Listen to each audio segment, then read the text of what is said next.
Hello, today you're in for a very laid back, chatty, get ready with me video. I wanted to do a full face of drugstore makeup or budget friendly makeup that is not new, that you've definitely seen here on the channel or my social media. Basically products that I've just been gravitating toward and wearing on a very regular basis lately. I guess you could call them favorites, why not? If you're new here, my name is Miranda. My channel is dedicated to budget beauty. If that's your vibe, hit subscribe. Okay, today I'm gonna start out with the Innisfree Daily UV Defense Sunscreen. Does my background look a little dark to you?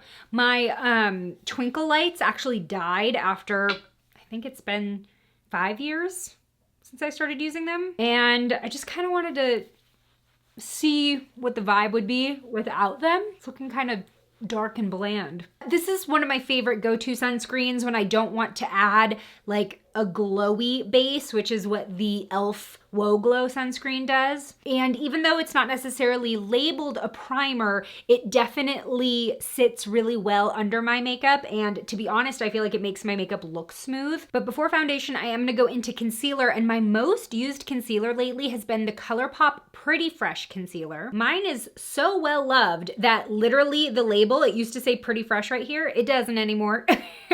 It completely rubbed off. I use the shade Light 50W, and I want to show you a trick that I find really helps with coverage.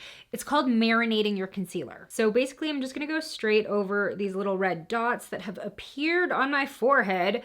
I don't know if these are because of my bangs or because of my period. But anyway, I'm just gonna dot right over anything that needs a bit of extra coverage that I don't want peeking through my foundation. And then I'm just gonna tap at the edges, but I'm gonna leave what's like directly over the red spot totally alone. I want to keep as much product there as possible. I just wanna blend out the edges slightly so that the border's not so harsh. Whatever ends up left on my finger, I'm just gonna put in this red area around my nose. And then I'm gonna let that sit for a little bit so that it kind of semi-sets before going in with my foundation. So while I do that, I'm gonna go in with my Milani Supercharged Brightening Under Eye Tint.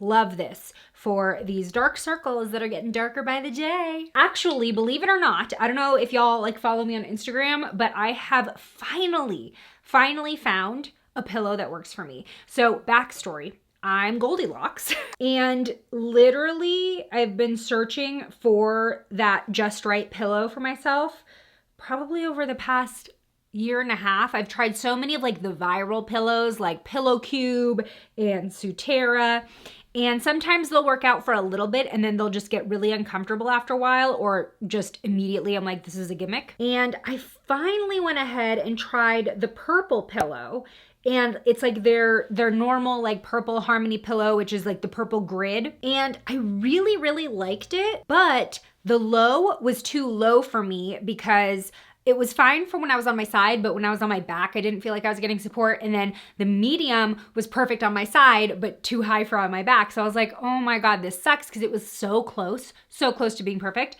And then as I was about to return that one and like go back to the drawing board, Purple released their Dream Layer pillow, which comes with these inserts you can put in or take out to like adjust the height. And it is perfect. So the moral of the story is hopefully these dark circles start clearing up, because I am actually getting better sleep than I have in a year and a half. Literally, I had been tossing and turning and not getting like a full night's sleep in REM cycle because of the pillow situation for so long. So hopefully we can get some good beauty sleep now. Okay, let's go into foundation. I have almost exclusively been using the Maybelline Superstay Skin Tint as my foundation product for, I don't know, the past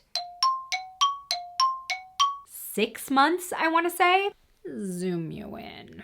Besides this one, the only other foundations I really use anymore are the ColourPop Pretty Fresh foundation and the L'Oreal True Match foundation when I want something a little bit more heavy duty. But honestly, this gives me really good coverage. It feels lightweight, it looks natural. Now, as you can see, I am just patting directly over those spots that I concealed.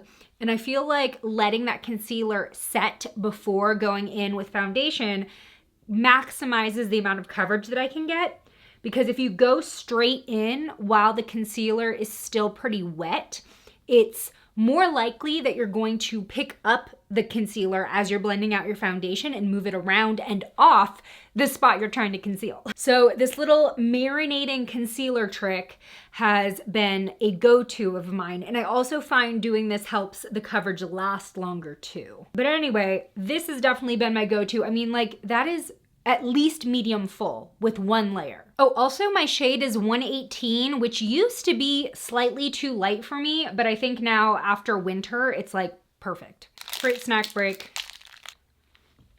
For my brows, I've really been enjoying this Moira Precision Brow Pencil. It's got the skinny tip that I love, and you can just get such fine hair-like strokes with this. And I use the shade Ebony, which is like a soft black. It's on the cooler side, but it's not harsh. It doesn't end up looking like marker brows. Oh, this pimple at the very tip of my brow is so inconvenient.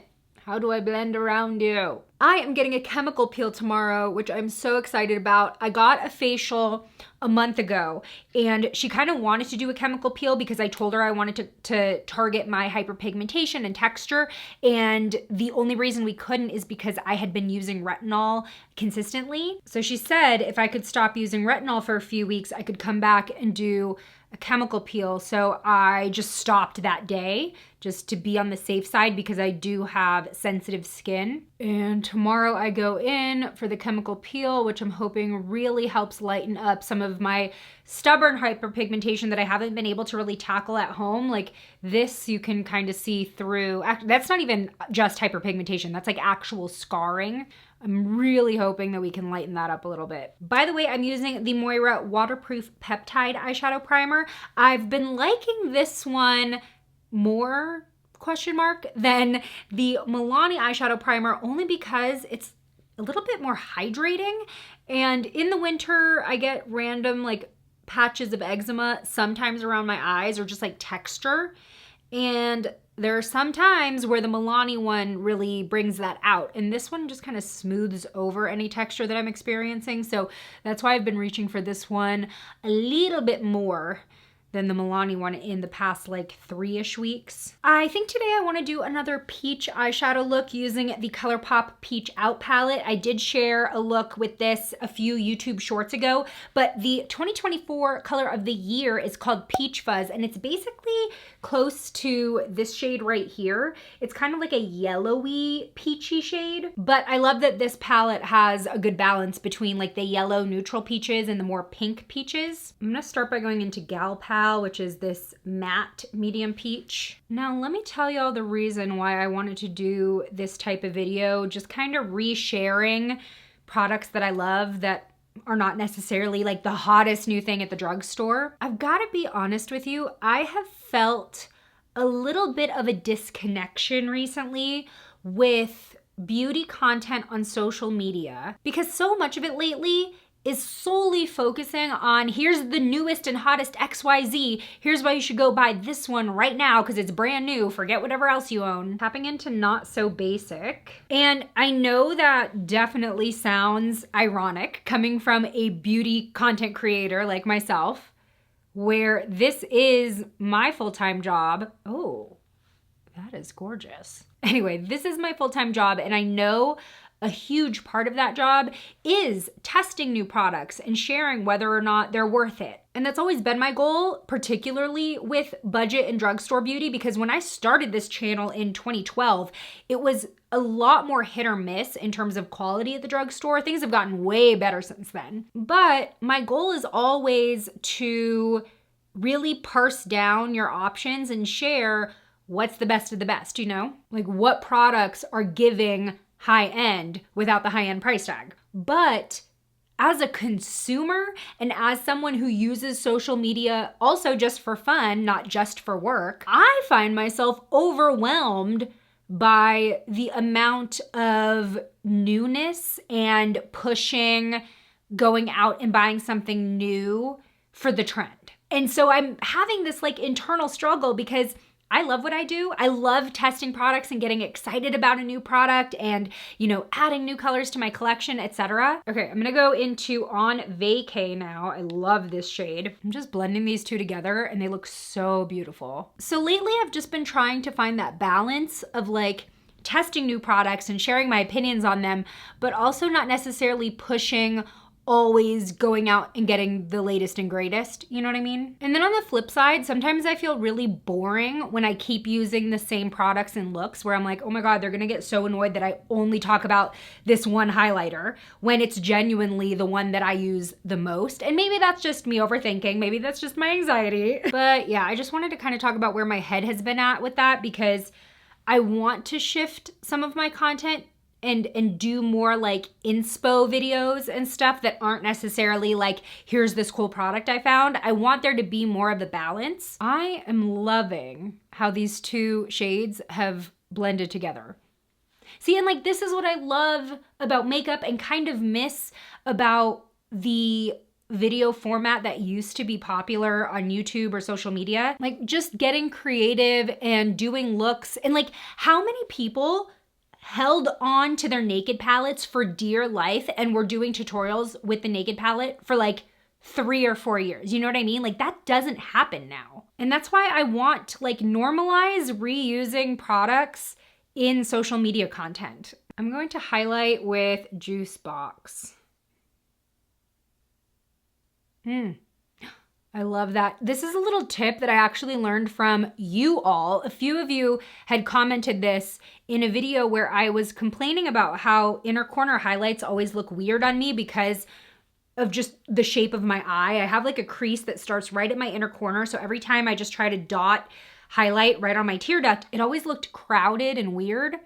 And some of you were like, oh, just put it right above your tear duct and kind of blend it upward. And I love it. It looks so good and so much more flattering on me. So thank you.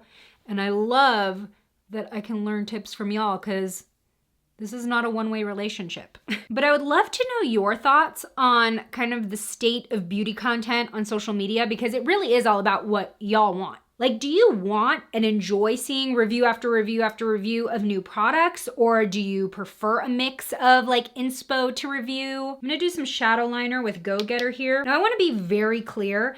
I'm not going to stop reviewing products and like staying on the pulse of what's new. I just don't want to only be that, if that makes sense. But by doing those videos, like where I'm just sharing looks that, you know, I'm creating on a random Saturday afternoon, like that kind of brings me back to why I started this channel in the first place, which was creating fun looks with budget-friendly makeup and showing the potential of products that are not very expensive. So I hope y'all like those types of videos too, because that's really what I just want to sprinkle in more. All right, I'm gonna line my upper waterline using the Essence Stay and Play gel eyeliner. This has replaced the Essence Extreme Lasting Liner as my favorite. I feel like they've definitely improved the formula with this one, because it is just a little bit softer and creamier, and you have time to play with it and blend it out or do what you gotta do before it actually sets to that super, super long lasting finish. Really, really easy to glide on the waterline without tugging, but I've really been liking it to like create a smoky look with as well, because it blends so easily. Okay, this drugstore mascara is on the newer side, as in it came out this year, but I've already talked about it a few times and it's already become one of my favorites. This is the L'Oreal Panorama Mascara. This mascara is so impressive because I use the non-waterproof version, like the normal version, and it is still one of the most smudge-proof mascaras that I've ever tried. I also absolutely love the comb wand. It's got this tapered tip right here, kind of a cone shape. So it's really easy to get into that inner corner where my lashes are teeny tiny, and this adds beautiful volume and length. And as long as I don't apply too much, it will help hold my curl. But what was the most impressive part about when I first tested this out is that I actually ended up sleeping in it because I had a migraine. So I was like, oh well, so much for this makeup test, I'm just gonna take a nap. And I even covered my face like this to block out the light, and it did not smear or smudge the mascara at all. Like, hello, before or after? This definitely marks all the boxes on my mascara wish list. It's just been a little bit of a learning curve in terms of not over applying, because it is a wetter formula. If I go overboard, then I do end up kind of getting a little bit of lift loss. I love this like fanned out effect. It doesn't flake throughout the day and it doesn't transfer on my lid. I have another product that I've used so much that the label is disappearing on me. Again, this one's from Moira. I've really been loving them lately. Their Face Sculpt Liquid Contour. I think that's what it says because literally this is rubbing off. I'm using the shade Soft Warm. Now this remains my favorite liquid contour over what's in the drugstore. Not only do I feel like the formula is so much easier to work with than the liquid contours at the drugstore, but I feel like their shades work better as a contour than what's available at the drugstore as well. I feel like the drugstore contours all lean so warm, and it's frustrating to me because I know that like the words contour and bronzer have gotten so muddied that they refer to the same product now in makeup, which is annoying because they do such different things. And as far as contours go, I can count the ones that I really like from the drugstore on my hand.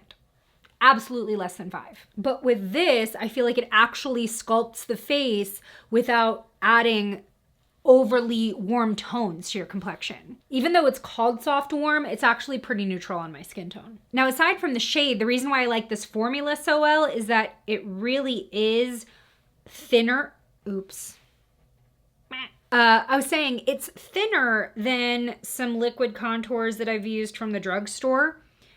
I feel like a lot of drugstore brands are putting cream contour in a tube and calling it liquid. So this has like the blendability and the lightweight feel that a liquid contour should have. A little trick I've been doing with contour is framing my chin like this.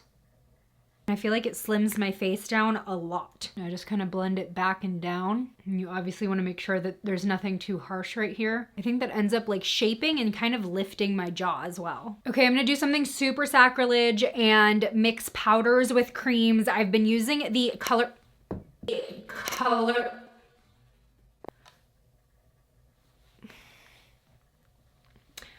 I've been using the ColourPop Claim It blush so much that it literally just broke. The blush is okay, but the glue in the compact has dried out, I guess. Anyway, this was from their 11/11 collection, and it is this really pretty kind of neutral, maybe peachy tone, peachy brown. It just adds a nice little hint of color, but it's not too bright. So it really lets my eye look shine when I've got something a little bit more playful going on. Now this is the product that like always makes me nervous to use because I use it so much in videos and on social media that I'm like, oh no, they are totally sick of me. This is the ColourPop Light Sticks and Glazy. This is like my #1 highlight. I use it with almost every single look because I feel like it's just a universally flattering shade. It's sort of a neutral champagne. So it matches pretty much anything I do on my eyes or on my face. And it's definitely more of a beaming glow and not a shimmery or glittery glow, which is what I prefer. Just melts into the skin and gives this beautiful bouncy look. In my head, y'all are sitting at home like, oh my God, does she not own any other highlighters? But look, this is my favorite. This is my tried and true. And that is just me keeping it real. Look at that cheek definition. Mwah.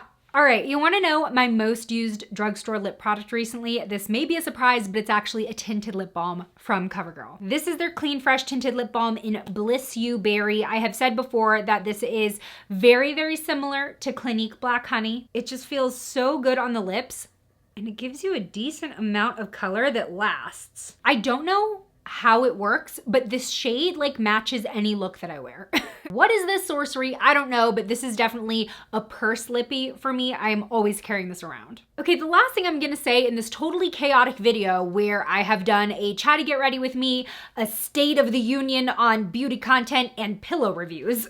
Let's stop demonizing bangs because people are always like, oh, she got bangs, she must be going through something. No, I am loving my bang era. There are some days where they are totally unruly and uncontrollable, but when they behave and they fall into place, I freaking love it. Get bangs if you want to get bangs. One thing though, don't do it yourself. That's where I draw the line. That's the boundary. All right, I'm gonna let y'all go. I feel like this video has been weird. Today's shout out goes to BugLove515. Thanks for being a member of the Slashed Squad, and join me over in this video next where I test out 3 popular drugstore lip plumpers and we discover, do they really work? I'll see you over there. Bye.